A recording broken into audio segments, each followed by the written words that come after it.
내 자리에 앉겠습니다. 사랑하는 우리 고3 수험생부 친구들 한 주간도 잘 지내셨죠? 지난주에는 우리가 그렇게 잊지 못할 수련회를 보내고 우리가 돌아왔습니다. 그래서 유난히 지난 수련회는 저에게 있어서도 아마 그리고 여러분들에게 있어서도 여운이 길었을 거라고 생각을 해요. 그래서 그 여운 가운데 여러분들이 한 주를 어떻게 보내셨는지 저는 참 궁금했습니다. 여러분, 지난주 수련회 정말 은혜로웠죠. 여러분들 잘 모르시겠지만 그 토요일과 주일이 정말 한 주 전부터 그리고 그 날씨가 열리고 나서부터 쭉 비가 오는 날이었어요. 우리가 수련회 가운데 비 맞았나요? 맞지 않았습니다. 근데 그냥 비가 오지 않았다라고 하면 뭐 그것도 은혜롭겠지만 더 특별히 은혜로웠던 건 뭐냐면 비가 오긴 왔습니다. 하지만 필요한 순간에 그치고 다시 비가 왔다는 거죠. 저는 이 미라클랜드만 딱 쏙 빼서 비가 멈추는 것을 보고 하나님께서 오늘 수련회 가운데 진짜 큰 은혜를 부어주시려는 겁다 하는 마음으로 이 집회에 임하게 됐습니다. 아니나 다를까 우리 여러분들 아시다시피 10시 반에 끝나야 할 수련회 집회가 몇 시에 끝났죠? 그쵸, 12시 반에 끝났습니다. 무려 2시간이나 넘는 시간 동안 우리가 정말 그 누구도 지치지 않고 즐겁게 뛰면서 찬양도 하고 뜨겁게 기도하며 하나님께 나아갔던 그 순간을 저는 아직도 잊지 못합니다. 그래서 유난히 저는 이 한 주가 그 수련회 여윤에 젖어서 살았던 것 같습니다.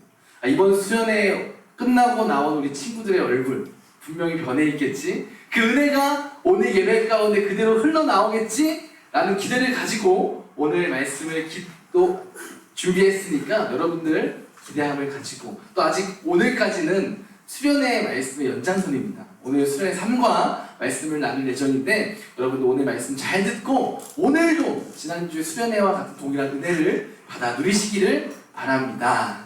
자, 사랑의 교회 청소년 주일학교 모든 부서, 아니죠, 주일학교 모든 부서는 미라클 다이버라는 주제, 또 청소년에 맞춰서 Living by Faith, 믿음으로 사는 삶, 인생이라는 주제로 함께 수련회를 진행하고 있습니다. 핵심은 예수님을 만나서 변화되어 믿음으로 살아가는 3명의 제자들을 우리는 쭉 살펴보고 있는데요. 첫 번째는 나다나엘, 두 번째는 도마, 오늘은 빌립을 살펴볼 예정입니다. 그래서 이 마지막 인물인 빌립에 대해서 빌립은 어떤 인물이었는가를 함께 살펴보고 그래서 우리가 이 땅에서의 문제를 마주하고 그리고 어떤 어려움을 마주했을 때에 우리가 어떻게 믿음으로 살아갈 수 있는가를 오늘 말씀을 통해 생각해보고 결단하는 시간을 가져봤으면 좋겠습니다. 사실 이 성경에는 빌립이라는 사람의 기록이 그닥 많지는 않습니다. 빌립과 대조되게 베드로 같은 경우는 정말 많은 이야기들이 있죠. 많은 이야기들이 기록되어 있죠. 베드로의 대사들, 베드로가 어떤 말을 내뱉었고 또 어떤 일을 당했는지 어떤 일을 행했는지가 너무 많이 기록되어 있고요. 그리고 심지어는 예수님께 칭찬받은 이야기도 있어서 베드로는 좋겠지만 반대로 베드로가 칭찬받은 게 아니라 혼났던 장면도 있습니다. 사실 베드로라는 인물은 성경에 정말 많은 이야기가 쓰여져 있기 때문에 우리가 그 사람을 직접 보지 않았더라도 사실 성경을 통하여서 베드로가 어떤 사람인지 얼추 알 수가 있습니다. 빌립은 사실 정말 많은 기록은 없지만 빌립이 오히려 적기 때문에 빌립의 특징을 더 잘 묘사해 있고 또 빌립이 어떤 인물인지 더 잘 드러내 있다고 봅니다. 따라서 우리가 성경에 나오는 빌립의 모습을 찾아보면서 빌립이 어떤 인물인지 먼저 살펴보는 게 우선되어야 된다고 생각이 듭니다. 그래서 우리가 이 빌립이 등장했던 첫 번째 사건, 오병이어의 사건을 살펴보도록 하겠습니다. 제가 요한복음 6장 5절과 7절의 말씀을 여러분들에게 읽어드리겠습니다. 예수께서 눈을 들어 큰 무리가 자기에게로 오는 것을 보시고 빌립에게 이르시되 우리가 어디서 떡을 사서 이 사람들을 먹이겠느냐 하시니 빌립이 대답하되 각 사람으로 조금씩 받게 할지라도 200데나리온의 떡이 부족하리이다. 이 장면은 우리가 너무나도 잘 알고 있는 그 오병이어의 한 장면입니다. 예수님께서는 남자만 5,000명, 사실은 더 많은 사람들이 있었을 거예요. 그 사람들을 보리떡 5개와 물고기 2마리로 배불리 먹이신 사건을 우리는 오병이라고 부르죠. 오병이어 사건이라고 부르죠. 여기서 제일 중요한 보리떡 5개와 물고기 2마리를 구하기 이전에 예수님께서는 빌립에게 이렇게 물어보시는 거예요. 어떻게 하면 이 사람들을 다 먹일 수 있을까? 어떻게 하면 이 사람들의 식사를 해결할 수 있을까? 보통의 사람들이라면 이렇게 반응했을 것 같아요. 그냥 글쎄요, 불가능하진 않을까요? 쉽지 않을 것 같습니다. 어려울 것 같아요. 모호하게 불가능을 시사했을 것 같아요. 근데 빌립은 그 상황에서 즉시 계산을 때립니다. 그래서 예수님께 내 주님 200데나리온의 떡이 필요한데 그마저도 풍족하진 않고 부족할 것 같습니다. 빌립은 사람의 수를 계수하고 필요한 떡의 개수와 또 그 가격을 생각해 보면서 이들을 먹이기 위해 어느 정도의 비용이 들지를 빠르게 계산했습니다.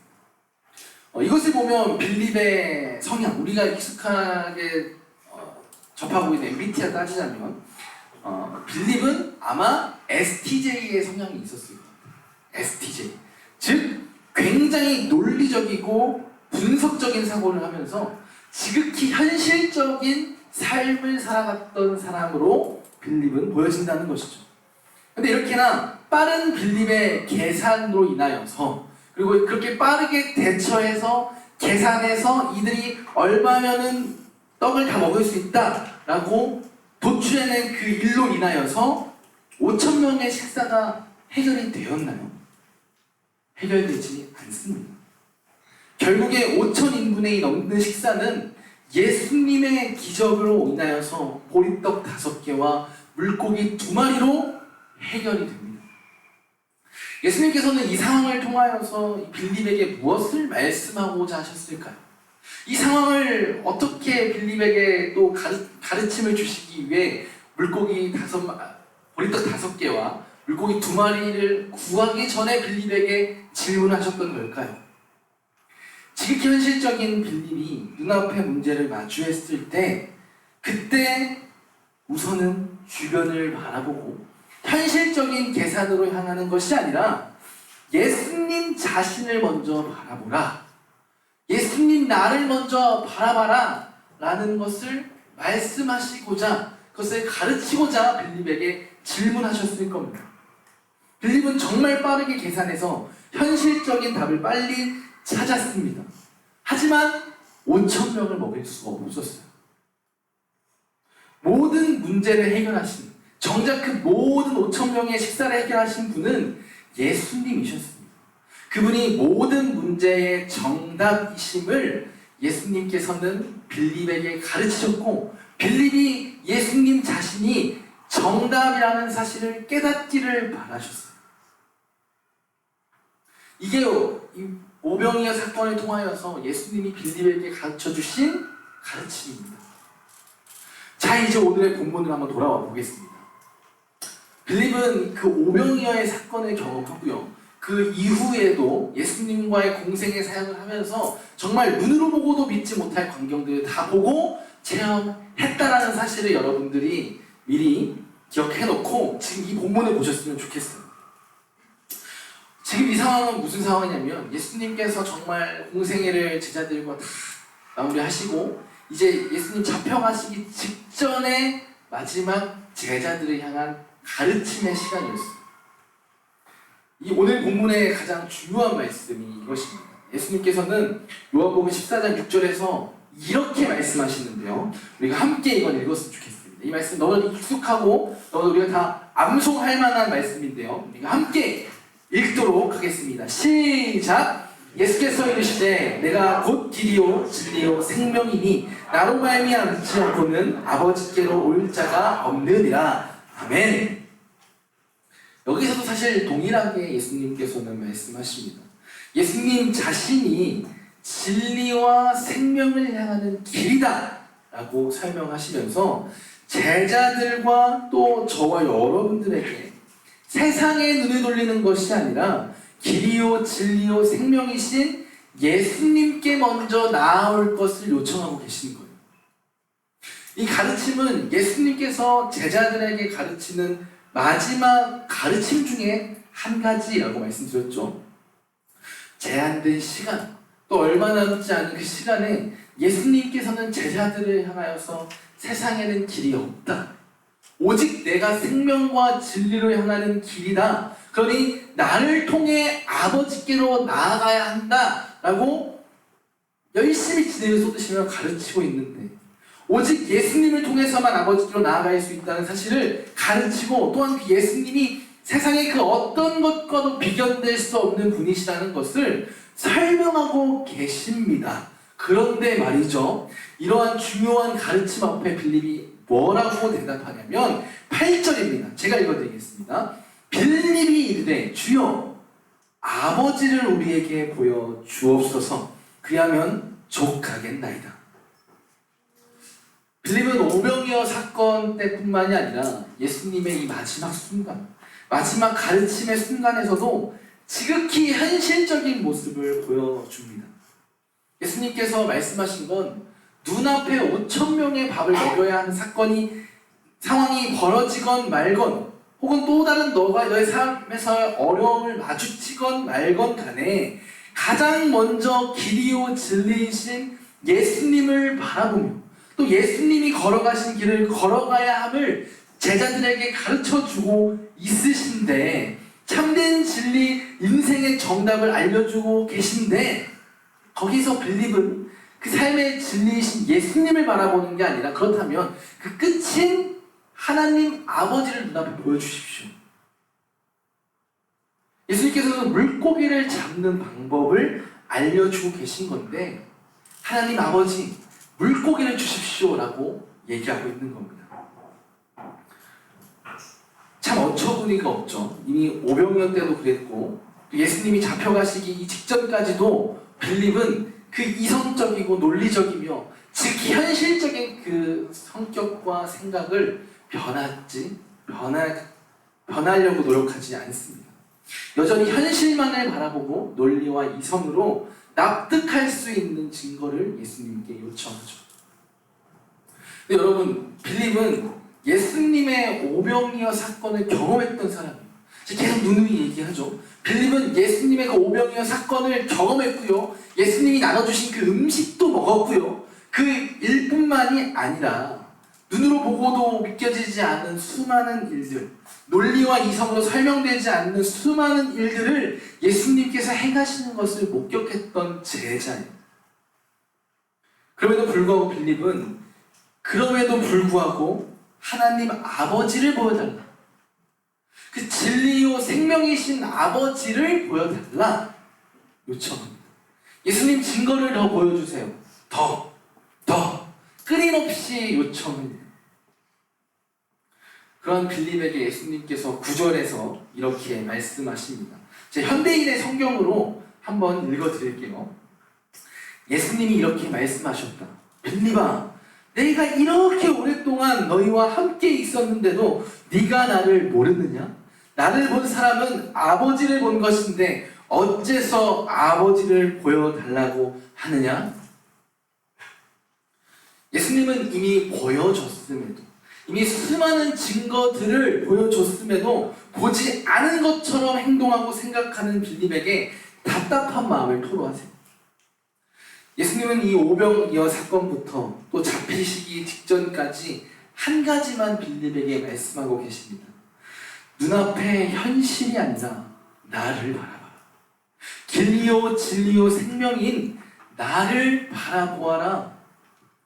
예수님 한 분만으로 눈앞의 모든 상황이 해결될 수 있고 만족할 수 있다. 눈앞의 현실이 오병이어의 상황처럼 아무리 계산해도 해결할 수 없을 것 같을지라도 예수님께서는 해결할 수 있다. 모든 문제의 정답인 나만 바라보라. 세상의 사람들 헛된 곳에서 진리와 생명을 찾지만 찾을 수 없을 거야. 왜냐? 아버지께 가는 유일한 길은 나 예수 그리스도밖에 없기 때문이야. 끊임없이 빌립에게 가르치고 계시죠.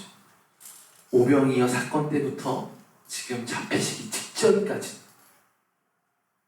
이러한 가르침은 빌립에게 뿐만이 아니라 저와 여러분들에게도 동일하게 가르치고 계십니다. 여러분, 빌립을 가만 보고 있잖아요. 빌립이 했던 얘기들과 빌립의 모습들을 가만 보잖아요. 우리들의 모습과 굉장히 비슷합니다. 눈앞에 고난이 찾아오고 어떤 장애물이 찾아왔을 때, 여러분들 마음 가운데 어떤 어려움과 힘든 상황이 찾아왔을 때 여러분들은 가장 먼저 무엇을 하십니까? 가장 먼저 이런 생각을 하실 거예요. 이 상황을 어떻게 피해가지? 이 상황을 어떻게 해결하지? 주변을 살펴봅니다. 그래서 자연스럽게 내 힘으로 이겨내기 위해 인간적인 생각으로 계산해서 이 어려움을 이겨낼 수 있을지 없을지를 판단해요. 완벽하게 예수님을 배제한 상태로 말이죠. 여러분, 우리들의 모습이 빌립의 모습과 같습니다. 그리고 이 상황을 마주할 때면 결국 두 가지의 선택지로 나뉘어져요. 첫째는 무엇이냐? 포기합니다. 자포자기요. 우리가 아무리 계산해도 변할 수 없다라는 이 현실을 깨닫고요. 그냥 자포자기하고 어찌할 수 없는 현실에 휩쓸려가 버려요. 그리고 두 번째 반응은 어찌할 수 없음을 깨닫고 그제서야 예수님께 기도합니다. 근데 여기서 문제는 하나님께 이렇게 기도한다는 거예요. 다 여러분 이런 적이 있을 거예요. 주님이 정말로 계시다면 제 눈앞에 있는 문제, 나를 힘들게 하는 이 고난 해결해 주세요. 시험 잘 보게 해주세요. 친구랑 화해하게 해주세요. 저 물건 사주세요. 하나님이 정말 계시다면. 우리는 기도로 하나님을 시험합니다. 어디 한번 해보십시오. 정말 계시다면. 그럼 믿어드릴게요. 마치 빌립이 하나님을 보여달라고 요청했던 것처럼 우리도 기도 제목을 증거로 예수님께 끊임없이 증거를 요청하고 있습니다. 솔직히 이런 기도 안 들어본 친구 계십니까? 제가 왜 이렇게 잘하냐고요? 저도 이런 기도를 들어본 적이 있어요. 이렇게 연약한 것이 우리입니다. 끊임없이 예수님을 시험해요. 하나님을 시험합니다. 이런 어처구니 없는 기도를 드리는 우리의 모습은 예수님께서 답답해 하셨던 이 빌립의 모습과 별반 다를 게 없습니다. 빌립은 길이요 진리이신 예수님과 함께 동고동락했음에도 눈앞에 문제가 다가오니 그 시선을 다시 현실로 돌려버립니다. 그래서 빠르게 계산해요. 똑같이 우리는 예수님의 복음을 체험했고 예수 그리스도의 십자가 사건으로 인하여서 구원받았다 고백하고 선포하며 살아가지만 정작 눈앞에 현실이 다가오잖아요. 빌립과 똑같이 현실에 눈을 돌리고 내가 할 수 있는 일을 찾습니다. 그리고 내가 이 눈앞에 있는 문제를 해결하기 위해 혹은 피해가기 위해 무엇을 해야 할지 내 힘을 의지해요. 예수님께서는 빌립과 또 여러분들 또 저에게 이렇게 말씀하십니다. 내가 길이요 진리요 생명이니 나를 바라보라.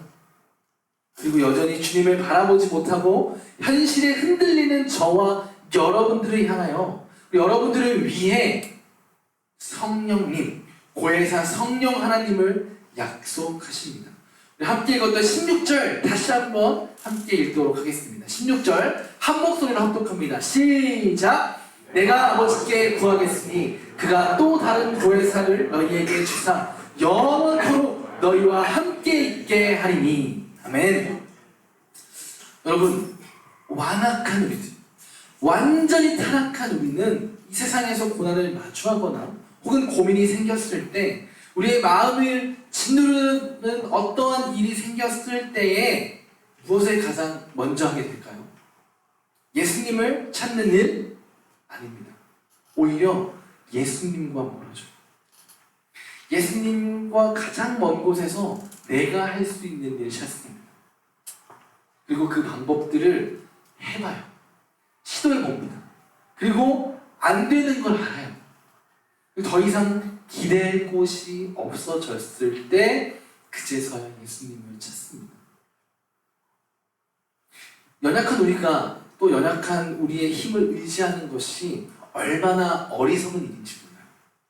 해결할 수 없는 문제 앞에서 계산만 하는 처지인 거예요. 탁상 공론만 하고 있는 거예요. 그래서 예수님께서 우리가 그러한 문제를 마주했을 때에 그런 문제가 우리 마음 가운데 들어와 여러분들의 마음을 힘들게 하고 넘어뜨리려 할 때에 그때 예수님을 바라볼 수 있도록 주신 분이, 선물로 주신 분이 누구시다? 보혜사 성령 하나님이십니다. 여러분, 보혜사 무슨 뜻일까요? 많이 들어보셨죠? 보혜사 다양하게 해석이 됩니다. 보호자, 조력자, 위로자, 상담자, 고난 가운데 우리를 보호하시는 분이시고요. 여러분들이 눈앞의 문제를 이겨내기 위해 노력하고 있을 때, 낑낑대고 있을 때 도와주시는, 조력해주시는 분이시며, 또 우리의 마음이 외롭고 슬플 때 상담하시고 위로하시는 분이 바로 보혜사 성령님이십니다. 그리고 이 보혜사 성령님의 가장 큰 역할이 무엇이냐면, 여러분들의 삶 가운데서 하나님께서 멀어지려고 할 때, 하나님께 시선을 두지 않고 다른 곳을 바라볼 때에 다시 하나님께로 여러분들의 시선을 돌리는 역할을 해주시는 분이 바로 성령 하나님이세요. 오늘 우리가 읽지 않았지만 14장 26절에 이렇게 기록되어 있습니다. 보혜사 곧 아버지께서 내 이름으로 보내실 성령, 그가 너희에게 모든 것을 가르치고 내가 너희에게 말한 모든 것을 생각나게 하리라. 아멘. 성령님은 여러분들의 마음 가운데 계십니다. 하나님께서, 예수님께서 약속하여 주셔서 여러분들 마음 가운데에 성령 하나님을 보내셨어요. 그리고 예수님이 여러분들이 필요할 때, 여러분들이 예수님을 필요로 할 때에 그분의 가르침을 생각나게 해서 여러분들의 시선을 다시금 예수님께 돌리는 역할을 합니다. 그래서 다시금 여러분들이 무릎 꿇고 기도로 하나님께 나아가게 하시는 것이죠. 여러분, 문제를 마주하셨습니까? 여러분들 마음을 어지럽히고 여러분들을 넘어지게 하는 어떠한 일을 마주하셨습니까? 그때에 천지를 창조하시고 가능하지 않았던 일을 가능케 하시는, 불가능을 가능케 하시는 예수님을 바라보고 예수님께 나아가시길 바랍니다. 이것이 우리가 불가능을 마주했을 때에, 우리가 낙심을 마주했을 때, 여러분이 걱정을 마주했을 때에 가장 먼저 해야 할 일이에요. 내 힘을 의지하는 것이 아니라 가장 힘이 있으시고 이 세상의 권력자이신, 이 세상을 창조하신 예수님께 나아가는 것, 이것이 우리가 불가능을 마주했을 때, 어려움과 고난을 마주했을 때 우리가 가장 먼저 선택해야 할 일입니다. 간절히 원하는 것은 여러분들의 마음 가운데 성령님이 계시다는 사실을 먼저 인지하시기 바랍니다. 여러분들의 마음을 매 순간 만져주시고 매 순간 아버지께로 인도하고 계시는구나라는 사실을 깨닫고 힘써 예수님을 생각하세요. 예수님이 기억나지 않는 순간에도 힘써 예수님을 기억하시고 기도하십시오. 말씀을 보세요. 찬양을 들으세요. 그래서 예수님을 붙드시는 우리 고3 수험생부 모든 친구들이 되시길 바랍니다. 여러분들이 그렇게 예수님을 붙들며 나아갈 때에 예수님께서도 여러분들을 놓지 않으시고 끝까지 붙드시고요. 여러분들의 기도 제목들, 여러분들 말하지 못했던 그 많은 마음속에 있는 어려움들과 고민들 예수님께서 해결해 주십니다. 여러분들은 해결할 수 없지만 예수님께서는 해결하실 수 있어요. 그 성령님을 의지하여서 예수님만 바라보고 예수님을 통하여 하나님께 나아가는 우리 고3 수험생부 모든 친구들 되셨으면 좋겠습니다. 말씀을 마무리해 보겠습니다. 오늘 말씀에 등장한 예수님의 제자 빌립, 오병이어 사건과 예수님의 마지막 가르침의 그 순간까지 여전히 현실적이고 여전히 계산적이고 여전히 논리적이고 이성적인 증거를 요청하는 모습을 보여줍니다. 믿음이 없는 모습이죠. 하지만 예수님께서는 그 빌립을 뭐라 하지 않으셨어요. 나무라지 않으셨어요. 믿을 수밖에 없는 증거들을 쫙 보여주셨고 함께 돌아다니면서 보여주셨지만 믿음이 없던 빌립을 나무라지 않으셨어요. 포기하지 않으셨어요. 그에게 마지막까지 얘기하십니다. 길이요 진리요 생명인 나를 바라. 빌립이 아무리 계산해도 불가능했던 그 오병이어 사건, 예수님께서는 가능케 하셨어요. 그리고 세상 모든 사람들이 찾지만 찾을 수 없었던 그 생명과 진리, 예수님을 통해서만 우리는 얻게 됩니다. 우리는 이 두 가지 사건과 이 모든 오늘의 말씀을 통해서 깨닫는 것은 예수님이 정답이시라는 거예요. 여러분들이 갖고 계시는 그 어떠한 어려움들, 여러분들이 어찌할 수 없을 것 같은 현실적인 문제들, 그 모든 문제들에 대한 해답이, 정답이 예수님이시라는 겁니다. 따라서 오늘 말씀에서 끊임없이 여러분들에게, 저에게 요청하고 계신 것은 그 예수님을 바라보라, 예수님을 붙들라, 예수님께 시선을 고정하라 말씀하고 계십니다. 우리는 참 특별한 시기를 보내고 계시죠. 우리가 모든 걸 말하지 않더라도, 또 표현하지 않더라도 현재 여러분들의 마음 가운데 참 무거운 짐들이 많습니다. 여러분, 이 짐을 여러분들이 홀로 지고 나아간다면 넘어질 수밖에 없어요. 완주할 수가 없습니다. 그렇기 때문에 우리에게 필요한 것은 보혜사 성령입니다. 여러분들과 늘 함께하여 주시고 조력해 주시고 여러분들을 인도해 주시고 또 여러분들이 마음이 힘들 때 상담해 주시며 위로해 주시는 그분이 함께 계시며 여러분들을 믿고 의지할 때에 여러분들의 그 짐을 나눠져 주셔서 여러분들의 그 레이싱을 완주할 수 있게 해줄 거예요. 그렇게 완주하게 됐을 때 여러분들 그 결과가 어떠하더라도, 어떠한 결과가 나오더라도 감사할 수가 있는 겁니다. 여러분들이 어찌할 수 없는 이 현실 인정하고 나아가십시오. 주님, 내가 어떻게 할 수 없습니다. 나는 아무것도 할 수 없습니다. 예수님만 의지하며 나아갑니다. 주님만 붙들며 나아갑니다 하고 주님 앞에 무릎으로 나아갔을 때에 예수님께서 여러분들의 눈앞에 있는 현실을 책임져 주실 거예요. 그리고 어떠한 결과가 나오더라도 그것이 예수님께서 해결하신 결과기에 여러분들은 감사함으로 받아낼 수 있을 거예요. 부디 여러분들은 어떠한 상황 속에서도 예수님만 붙드시고 주님께 애써 기도하시고 애써 주님과 만나는 예배의 자리를 지켜주시고요, 또 이 힘을 다하여 주님을 찬양하시길 바랍니다. 이것이 여러분들이 이 세상이 주는 시련과 어려움을 이겨내는 유일한 방법임을 기억하시는 우리 고3 수험생부 모든 친구들 되셨으면 좋겠습니다.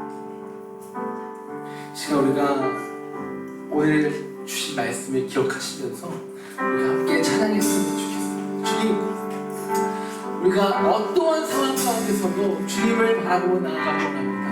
나를 선택하시고 부르신 주님께 나의 모든 삶을, 남은 모든 인생을 드리겠습니다. 주님께만 나의 시선을 고정합니다. 나를 인도하여 주시옵소서. 시간 이러한 고백을 가지고 함께 찬양하실 때 다 같이 자리에 일어서서 함께 찬양합니다. 이스라엘 때 참 많이 했던 찬양이죠. 베드로의 고백, 우리가 정말 전심으로 간절히 부르시기 바랍니다.